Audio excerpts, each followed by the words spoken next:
ஒட்டுமொத்த உலகையே மகிழ்ச்சி நடக்கக்கூடிய விழா எதுன்னா அது நம்முடைய கிறிஸ்துமஸ் விழா.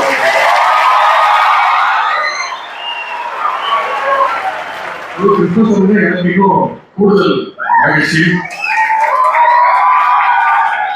உங்களுக்கு தெரிய நான் படிச்சது டால்பாஸ்கர் ஸ்கூல்ல, அதுக்கு மேற்படிப்பு படிச்சது லயலா காலேஜ்ல.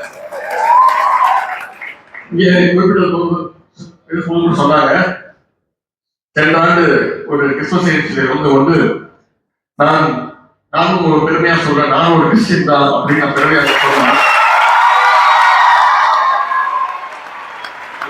உடனே உங்களுக்கு தெரிய பல சங்கிகளுக்கு பயங்கர வைத்தறிச்சல். நான் இன்னைக்கு மீண்டும் உங்க முன்னாடி சொல்றேன், அது சொல்றதுல நான் ரொம்ப பெருமைப்படுறேன். நான் ஒரு கிறிஸ்டின் தான்.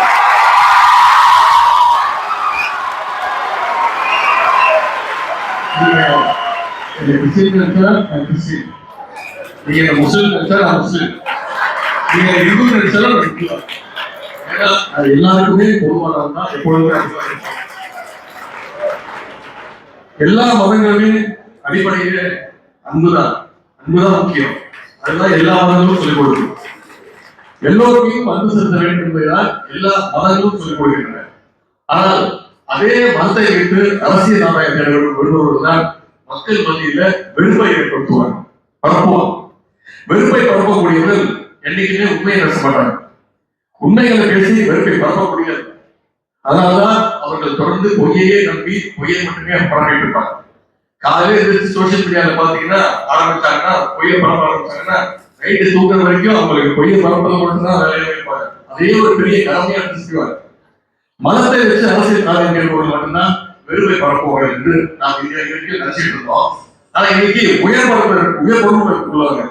சமீபத்துல ஒரு நீதிபதி கூட மத வெறுப்பு கருத்துக்களை பொதுவெளியில் பேசியதை நாம பார்த்தோம். அலகாபாத் உயர்நீதிமன்ற நீதிபதி ஒருவர் சமீபத்தில் ஒரு நிகழ்ச்சியில் பேசும்போது இஸ்லாமியர்களுக்கு எதிரான வெறுப்பு கருத்துக்களை அங்க பேசுறாரு. இப்படிப்பட்ட ஒரு நீதிபதி அந்த பொறுப்பு இருக்கணுமா, அந்த பதவியில் இருக்கணுமா அப்படின்னு நாம் குரல் கொடுத்தோம். அப்படிப்பட்ட ஒரு நீதிபதி இருக்கும்போது எப்படி இந்த நீதிமன்றத்துல நியாயம் கிடைக்கும்?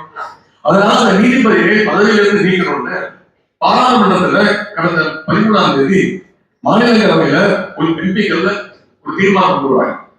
மிக மூத்த வழக்கறிஞர் திரு கபில் சிபல், காங்கிரஸ் எம்பிக்கள், திராவிட முன்னேற்ற கழகத்துடைய நாடாளுமன்ற உறுப்பினர்கள் அத்தனை பேரும் அந்த தீர்மானத்திற்கு ஆதரவா கையெழுத்து போட்டோம். ஆனா அதிமுக உறுப்பினர்கள் அந்த தீர்மானத்திற்கு ஆதரவா கையெழுத்து போடவே இல்லை. அரசியலமைப்புக்கு எதிரான கருத்துக்கள் பேசியிருக்கிற ஒரு நீதிபதியை பதவியை விட்டு நீக்கும் தீர்மானத்தை கூட ஆதரிக்கும் துணிச்சல் அதிமுகவுக்கு இல்லை. அந்த அளவுக்கு அவங்க பாஜகவுடைய அடிமைகளாக தான் இன்றைக்கு வரைக்கும் இருக்காங்க. அது மட்டுமல்ல, மாநிலங்களுடைய உரிமைகள்லாம் குடிச்சு கட்டணும்னு ஒன்றிய அரசு பாஜக அரசு கொண்டு வர ஒரே நாடு ஒரே தேர்தல் திட்டத்திற்கும் அதிமுக ஆதரவு கொடுத்துருக்கு. வெளி வேஷத்துக்காகத்தான் நாங்க பாஜகவோட கூட்டணி இல்லை அப்படின்னு சொல்லியிருக்காங்க. தவிர உள்ளுக்குள்ள உண்மையாவே இன்னும் அதிமுக பாஜக கள்ள கூட்டணி தொடர்ந்துகிட்டு தான் இருக்கு. அதை அவங்களுக்கு சொல்ல வேண்டிய அவசியம் இல்லை. அதுக்கு மேல இன்னொரு உதாரணம், அதிமுக பொதுக்குழு நடந்தது 2 நாளுக்கு முன்பு.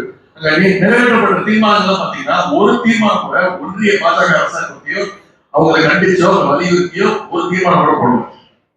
இப்படிப்பட்ட அதிமுகவை கூட இன்னும் ஒரு சிறுபான்மை அமைப்புகள் இன்னும் நம்புகிறார்களே என்று நினைக்கும் போதுதான் எனக்கு மிகுந்த கவலையாக இருக்கின்றது.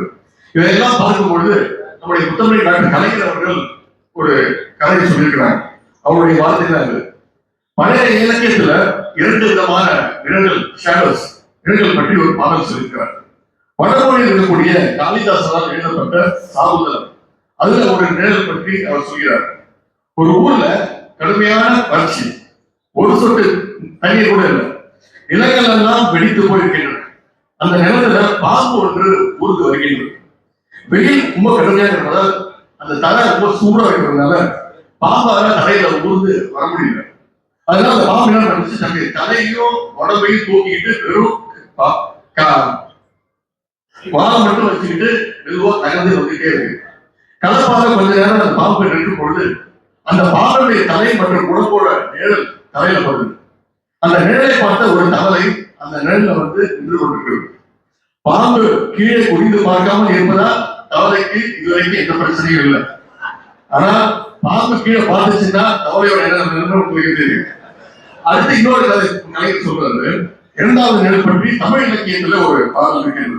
ஒரு தாய்மானும் குட்டி மானும் பாலைவனத்தில் நடந்து போயிட்டு இருக்குது. உச்சி வெயில் தாங்க முடியவில்லை, அதே மாதிரி வெயில். குட்டி மானால் நடக்க முடியவில்லை. அப்பொழுது தாய்மான் நின்று கொண்டு அதனுடைய நிழல் ஒரு பக்கம் விழும்போது தாய்மான் என்ன பண்ணிச்சு, அந்த குட்டி மானை பொழுது என்னுடைய நிழல் நின்றுக்கோ அப்படின்னு ஓய்வெடுத்துக் கொள்ளும் அப்படின்னு அந்த தாய்மான் சொன்னது. கொடுத்து மயில்தான் தான் தாங்கி கொண்டு குட்டிமான் நிழல் கொடுத்தது அந்த தாய்மான். இப்போது இரண்டு நிழல்களை பற்றி உங்கள்கிட்ட நான் சொல்லியிருக்கிறேன். இதுல முதல்ல சொன்ன பாம்பு நிழலுக்கும் தவளை போலதான் ஒரு சிலர் அதிமுகவை மக்கள் பார்க்கிறார். அந்த பாம்பு கொஞ்சம் கீழே குடிந்து பார்த்து விட்டால் தவளையுடைய கதை முடிந்து போனது.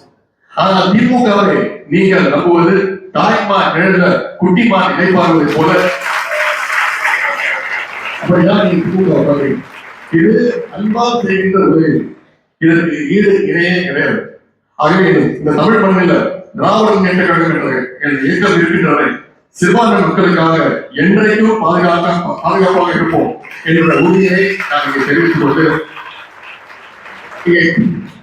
முன்பே பேசியவர்கள் சில கோரிக்கைகள் எல்லாம் வச்சிருக்கிறாங்க. நிச்சயமாக அடுத்த வருடம் உங்களுடைய மாநாட்டில் இருந்து அந்த கோரிக்கைகள் எல்லாம்